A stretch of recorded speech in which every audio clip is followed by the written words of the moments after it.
अरे ज्यादा क्यों कर रहे हो ज्यादा? मत करो। अरे यार बस जला जला बाबू। ये अंकल को घूम रहे देखो। ऐसा नाम क्या है बाबू तुम्हारा? मेरा नाम अनुसूत है। अच्छा अनुसूत की बाल मत काटो। तो अरे डैडी का नाम क्या है?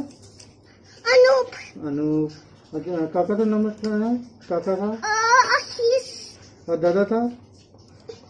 उसने भी बाल काट लिया होगा। हाँ हाँ दादा से भी बाल काटे थे अपन दुकान में।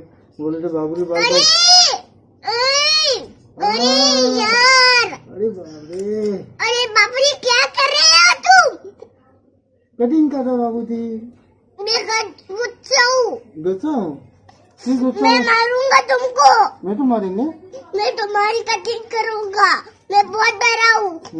मुझे मैं कटिंग करने नहीं दूंगा।